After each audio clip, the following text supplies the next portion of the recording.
make some noise for Will Krolowitz. Hello, Sarasota. How you guys doing? My name is William. I like the name William. I met a guy recently. I introduced myself. He said, "Nice to meet you, Bill." I said, "Actually, I prefer William or Will." And he paused for a minute. He goes, "Well, you know what? I'm going to go ahead and call you Bill." Well, I'm going to go ahead and call you Richard because you're kind of being a dick. It's William. Ladies, it's Will. Yum.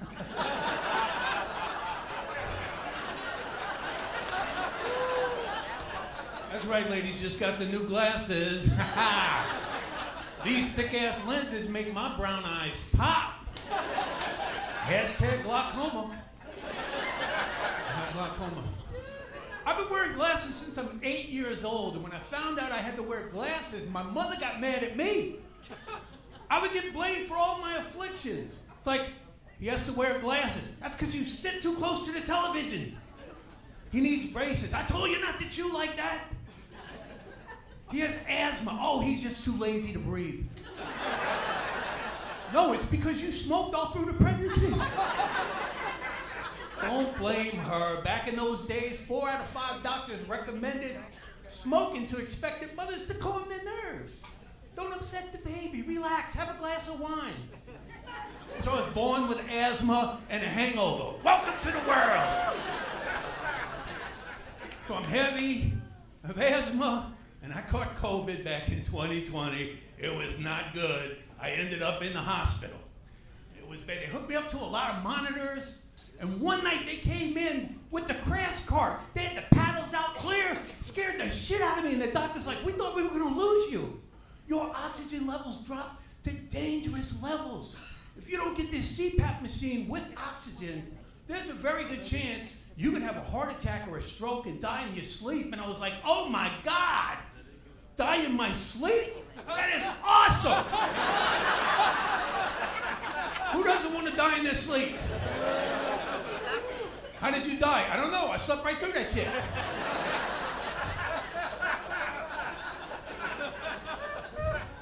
First he went to bed, then he woke up dead. He went peaceful. Yes. So I'm getting ready to get out of the hospital. The doctor comes in, they did an MRI in my chest, and the doctor said, "We noticed on the MRI that you have arthritis in your spine." And I was like, "From the COVID?" He goes, "No, sometimes the parents will pass it down. Did either one of your parents have arthritis?" I'm like, "Yeah, my mom's got arthritis, but she has it in her hand. But she used to always hit me in my spine. That must be how she passed it down to me." That's not how that works. So a year and a half, I didn't get a chance to see my grandchildren. My youngest granddaughter was 2 years old the last time she saw me. A year and a half later, she forgot me. When I saw her, she's like, "What's your name?" I said, "I'm Grampy, sweetie." She said, "Who's your daddy?" I said, "I'm your daddy's daddy. And not only that, you're named after me. Your name is Willa. My name is Will." And she scowled at me and she said, "You just said your name was Grampy." Yes, I did. Now I'm involved in a circular argument with a 3-year-old and she's fucking winning. So I said, "No, Grampy's my title. See, I'm Grampy to you, I'm dad to your dad, and I'm Will to everybody else." She said, "That doesn't sound real." I said, "I'll tell you what's not real, Santa Claus," and I ran away. Come on, it's a joke. I can't run. I have arthritis in my spine. So I went back to work. I have no sense of smell. And I know that because I have a stinky coworker that I have avoided for years. And I went back and I couldn't smell her. And I discovered something about her. She's delightful. Oh my God, all these years I've been avoiding one of my favorite people on the planet. So I guess for me, COVID has been a little bit of a blessing. So thanks, China. Thank you for COVID. I was gone in the hospital and I was out for a while. I go back to work and they have moved my desk. I said, "I've been at that desk for almost 30 years. Don't I get any consideration? I wish someone would have sat down and talked to me about it before you made that decision, to move my desk. I feel like a pawn. It's like, come on, you're not a pawn. You're a knight because we move you 2 up and 1 over.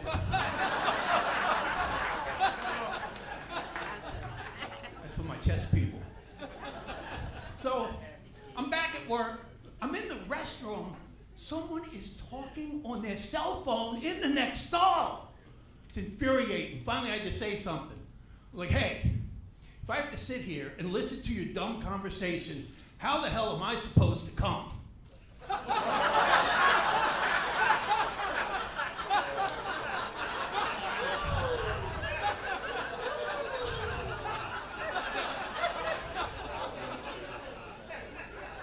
My break's almost over. I'm trying to concentrate. Will you please shut the hell up or say something sexy? To which they reply, will you please leave the ladies' room? Come on, it's a joke. I can't jerk at work. I have arthritis in my spine. I don't know if you guys have heard. So I have 2 grown sons. My oldest son looks like his mother. My youngest son looks like me.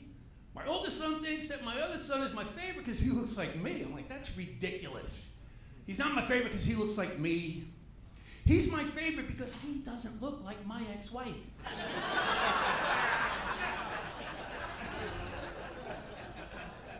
I met my ex-wife when we were both in the Army, stationed in Georgia, right at Fort Stewart. And we eloped without meeting each other's families, which I think was a big mistake because I did not realize I had married into a Sicilian family from New Jersey. I was shocked. My ex-wife's maiden name was Williams. What the hell kind of Sicilian family has the last name of Williams? The kind that's in the witness protection program. So not only are they mobsters, but they're all a bunch of freaking rats. My ex-wife Victoria and her brothers, Sal and Tony Williams. Sal was mad. Look, I'm gonna tell you, he was mad because we didn't get married in church. These people might be cold-blooded killers, but they're really good Catholics. And he says, so in the eyes of God, my sister's a whore? I'm like, whoa, man. Your sister is not a whore. Yet. We'll get there. I said, how did you meet my sister? That's an interesting story. I met your sister when we were in the Army. Your sister was in my unit. Next thing I know, my unit was in your sister. That's right. My unit, your sister. So we had a couple of sons. She was getting out of the Army. We decided to go our separate ways. It wasn't a good match. And I was going to Europe. And I said, come on, just let me take the kids to Europe with me. And she did. She allowed me to take them.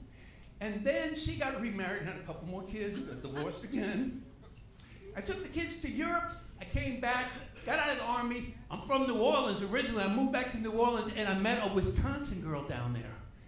And she said, let's go to Wisconsin. They'll get a good education.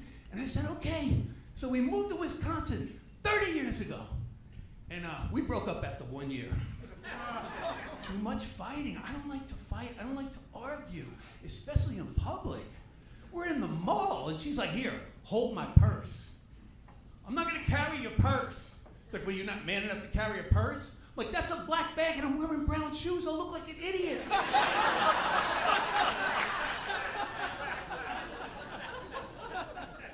So I stayed in Wisconsin. I raised my sons in Wisconsin. They got good educations. They got good jobs. When they were in college, they took me out for Father's Day. We're enjoying a nice Father's Day meal. Couple comes in with a 5 or 6-year-old kid. They sit down at the table next to us. Kid starts banging on the table. The parents say nothing. Kid gets up from the table, starts running around the restaurant. The parents ignore it. One of my sons turns to me and goes, Dad, I want to thank you for not allowing us to behave like that. And when I have kids, I'm not going to let them behave like that either. I hope I can be as good a father of my kids as you were to me. I was touched. I thought I was going to get emotional, so I reached out and I gave him a little smack in the head. I said, get your elbows off the damn table. And then I stuck my foot out and I tripped that little bastard as he ran by. Because it takes a village. Thank you guys. You've been great.